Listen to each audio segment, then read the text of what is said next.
Hi, I'm Jackie Tantillo, and this is Should Have Listened to My Mother. If you talk to any parent, they'll tell you that raising a family definitely has its challenges. It's a big responsibility. As a parent, you always hope you get it right.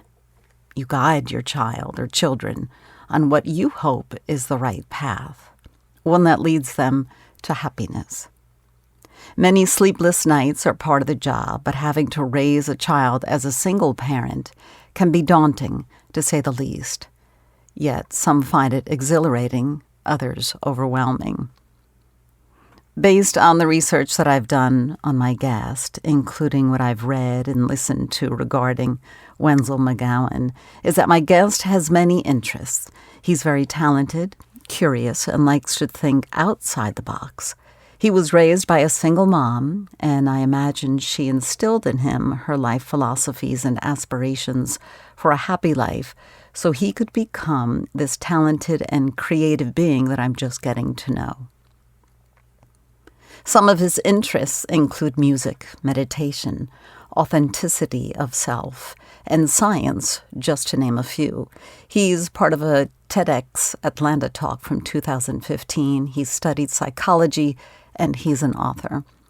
Wenzl is also a member and co-founder of the internationally touring band Moonhooch and inventor of the traffic cone saxophone. He even auditioned on America's Got Talent.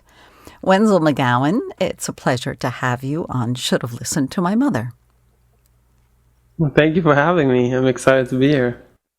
You got in touch with me and you said that your mom's love has helped you realize your dreams and live life to its fullest potential. Yeah, I think I had a very special mom. My mom is very dedicated to her art. And one of my earliest childhood memories is watching her paint. Even when I was, half a year old, she would just strap me to her back and paint for hours. And her work ethic, her love for art, and also her commitment to being her authentic self has totally changed me. I mean, not changed me, made me who I am. And yeah, so I owe a lot to this wonderful woman. And her name is? Brooke McGowan. And how did you refer to your mom when you were little? What did you call her? I would just call her mom. I still call her mom. And you were born overseas? Is that correct? Yeah, I was born in Spain on the Canary Islands. Okay, and both your parents American or? No, my dad is from Austria and my mom is from Chicago. And they met in art school. Oh, great. In Vienna. Nice. And where did you grow up? Well, my parents were never really together. Like, they never really committed. My dad had a very complicated personality and life.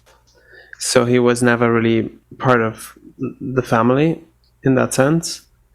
But my mom moved around a lot with me, just traveling, trying to find a place where to raise me. As a child, I had a bad skin disease.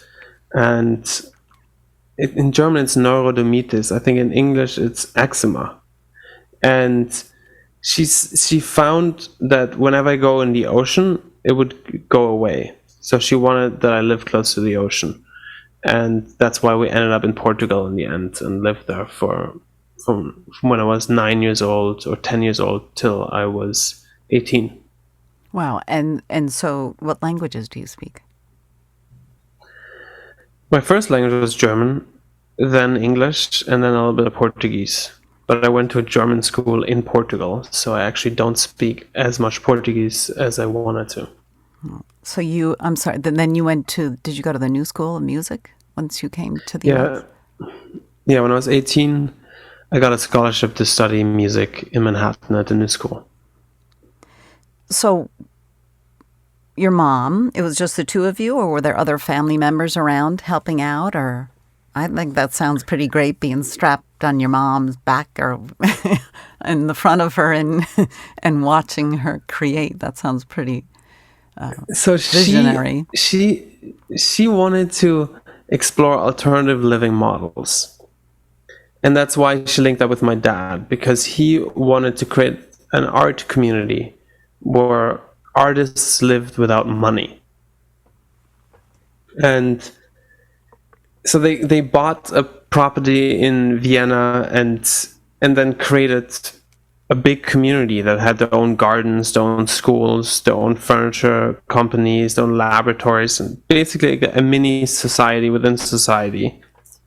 And the whole idea was like, how can we be more focused on our connection to each other, on our art and our freedom of expression, and not be so stressed by money.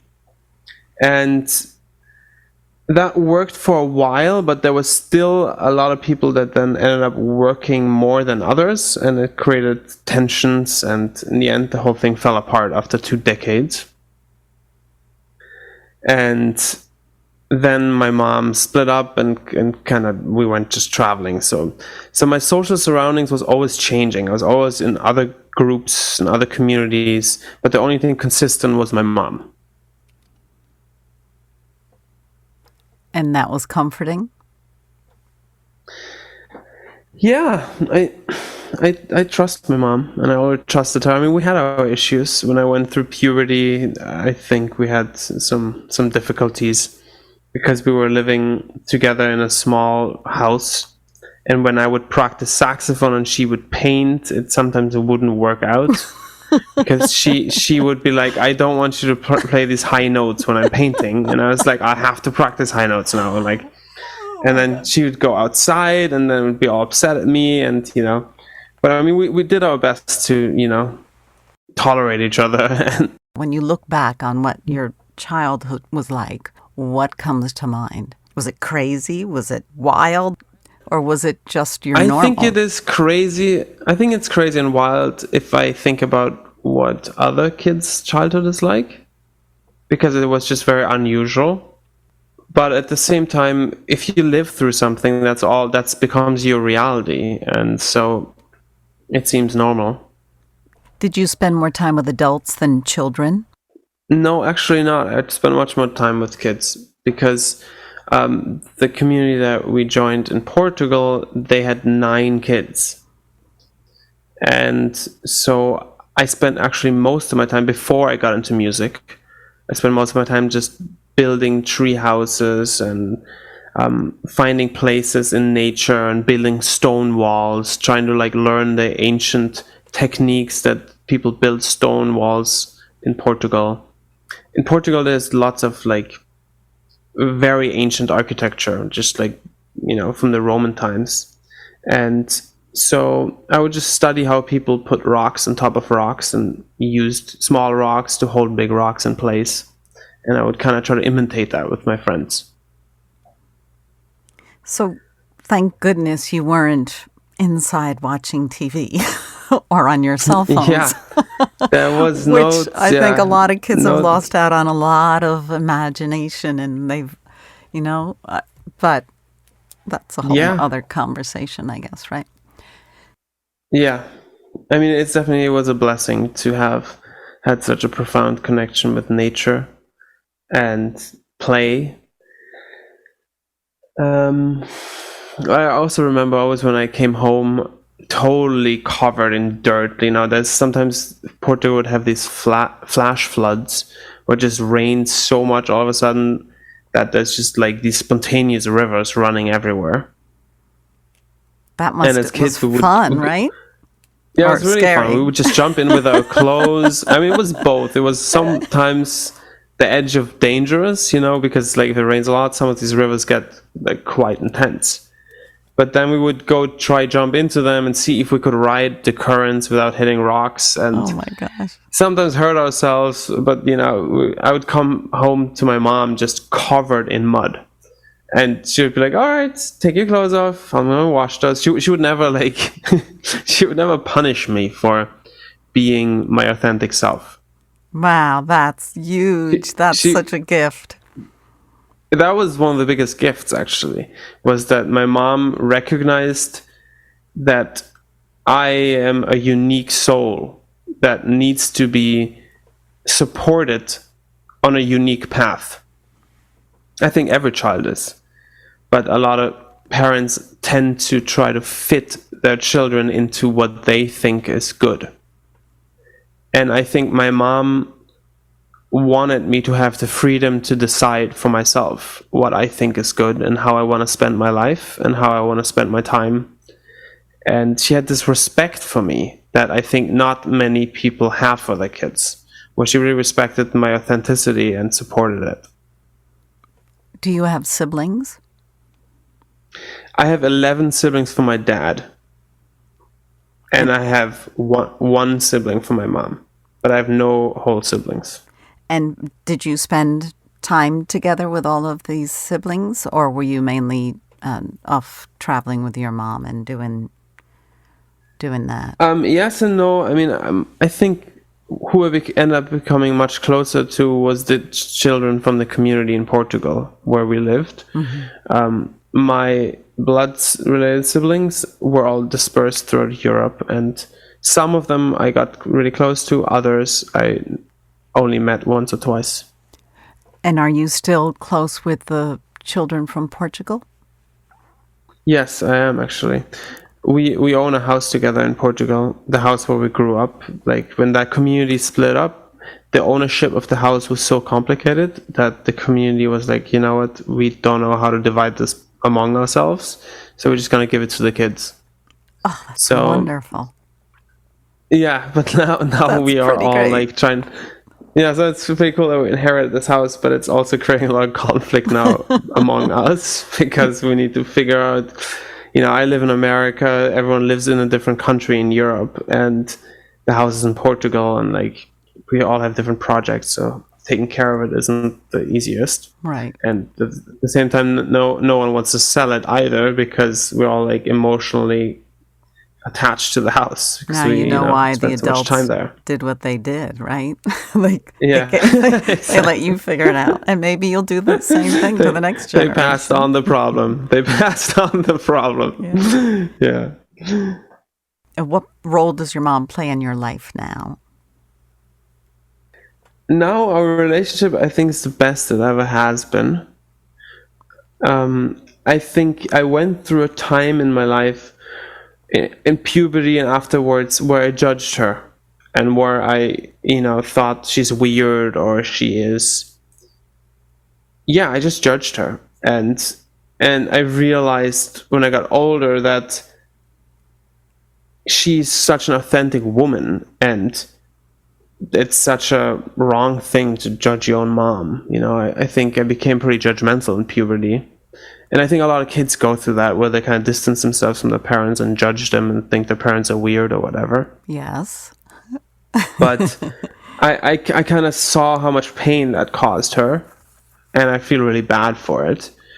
And I really just actively put a lot of effort into repairing our relationship and supporting her in her art. And so now we talk, often, and she's a best friend that I can talk about anything whenever, and she always has my best interest at heart, and so it's a really good relationship. Where does she live? In the U.S.? Or? She lives in Northern California. Okay. So why was it, and I totally understand and can relate to, I have two boys, and, teenage years are tough, but was there many things that you were resentful for, or do you even remember was she just too out of the box for you, or you wanted more strict guidance, or? I think it was actually my own disconnection with my own heart was the problem. And that's easy to say now. It's much harder to say that when you're in it. But I felt like that I was so focused on myself. I was so focused on practicing the saxophone and achieving a music career, succeeding in my music career, that I just didn't really pay enough attention to love and relationship. And I think that nurturing any relationship, you have to put attention into it. And that, no one should take their mom's love for granted. And yeah, and I think I was just kind of stuck in my own head and so self-obsessed that I didn't have much time or balance to appreciate. Yeah, in a perfect world, it would be great if teenagers were maybe more aware, but I don't think that they should be responsible for getting involved with parental responsibilities. Right. Throwing guilt into the mix just makes everything more complicated. They're still trying to figure out who they are. Right. How did your mom lead you or persuade you to try something new or discuss new things? Or did she just let you be and you would find your way? Yeah, she would never, ever interfere with my path. But I was also extremely driven. So, like, I was the one who decided to practice 8 hours a day, saxophone a day. And she was never like, you should be playing more saxophone. She was more like there when I needed help. For example, when I was 16, I just had this vision that I need to move to America on my own and pursue a music career, which was kind of crazy for someone living in the middle of nowhere in Portugal. But she was like, okay, we'll make that happen if that's what you want to do. And so she helped me study English, and she helped me prepare myself for an American high school. And she was there like when I needed her. She helped me with my essays, and at the time, I didn't really see what went into that, but she was always a caring role. She was not so much about deciding what path I will take. How old were you when you decided to pick up the sax? I was 10. Where did you get that idea? she brought her father's saxophone to me. Like when her father passed away, she gave me his saxophone. That's pretty great. Yeah, and for a time I didn't play it, but then my brothers started playing saxophone. Started playing music. One of my brothers plays guitar and the other one plays piano. And at that point I was like, oh, maybe I should join them and play saxophone. Yeah. And she's not a musician. She's an artist, your mom. She's an artist, yeah. And she did once when I started playing saxophone, she did tell me I had no talent. Well, it's kind of a hard instrument. Not that all instruments are hard. But I had no musical talent though. I was tone deaf when I started music. I couldn't sing back a note, or couldn't tell if I was singing the right or the wrong note. I had no sense of rhythm either, so I literally was starting from square one. And she saw how talented I was as an artist. I was drawing photorealistic paintings by the time I was 10 years old. And so she was like, yeah, maybe you should stick to art. This comes so easy to you, while music does come so hard to you. And I told her, for some reason, I love when people doubt me. It makes me want to prove myself. So I was like, okay, I'll just have to play more saxophone and show her that I can learn it. Wow. and then after a couple of months, she was like, okay, I guess he's doing it. And then she was like, oh, I guess it makes sense. She told me that she had no talent in art when she started, and that music came very easily to her. She was a great singer and flautist, but she thought it was too easy, and that's why she wanted to go with art. So her musical career, it wasn't... Yeah, there was no challenge. She moved on to greener pastures. So you two seem very much alike. Yeah, it seems that way, that, we like to challenge ourselves. And yeah. If you didn't do music and you weren't art, what would be a third direction your life would have gone in, do you think? I think it's the direction I'm going now, which is, meditation teacher, author, and just consciousness explorer, philosopher. That kind of thing really excites me a lot. Yeah, there's an interesting story, and I guess you can talk about it, I guess, with your bandmate, Michael. From Moon Hooch, did you two not get along at all, and then you both wound up taking psychology classes to understand your relationship? Yeah, I mean, That's a long way to go to see if two people want to be friends. That's pretty great. Yeah, like our band became very successful before we even know each other very well, because we just had such performance chemistry together. But we both are very like alpha type leader personalities, and so we couldn't really agree on leading the band, and started just not getting along at all and having lots of fights. But at some point I had this vision where it's like, what? If we can't work out our differences, how do I expect, humanity to not have wars? I had this, like, I always have this hope that humans get their shit together and start collaborating and working out the differences. And, it's like sometimes like an idealistic vision. But at this point, when I was starting to have so many conflicts with my bandmate, I was like, look, I don't have my stuff together myself. I need to, if I want to like change the world or like hope for a better future, I need to change myself. And then, we started studying psychology, reading books to each other, and going to therapy, meditating. This is many years back that it's just like 11 years old, our relationship. We still do therapy together though.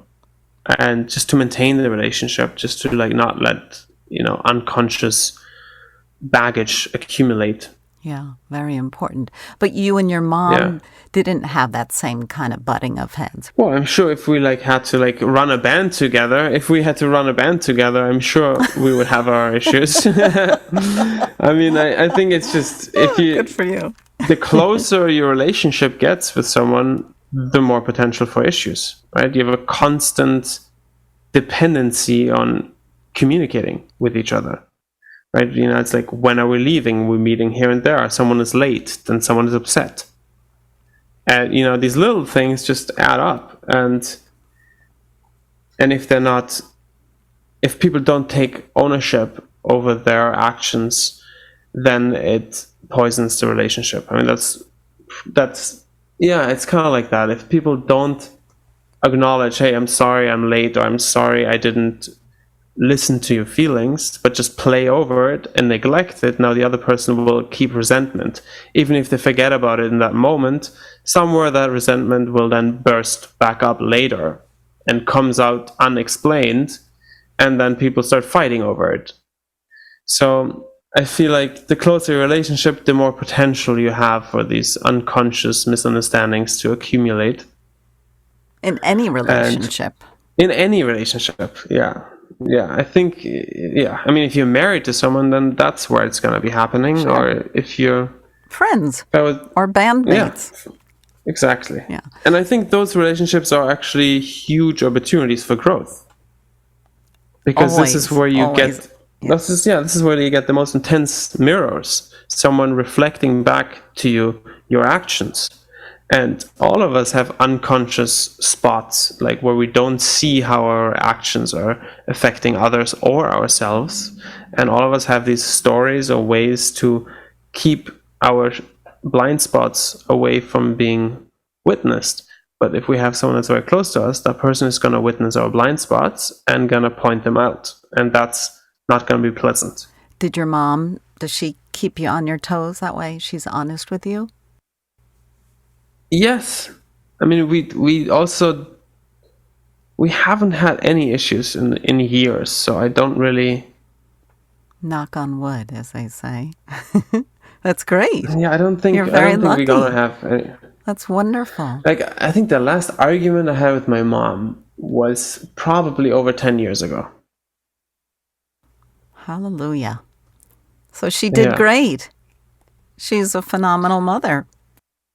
Yeah, she's a phenomenal mother and phenomenal person and phenomenal artist. And unfortunately, now she is also starting to have more recognition. She's starting to have exhibits in New York and LA. And yeah, I think her art it shows her character, because she goes into like deep trance states when she makes art, and she like has this relationship with paint almost.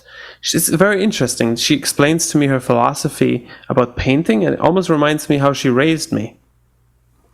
She tells me that when she paints, she respects that the paint has their own will.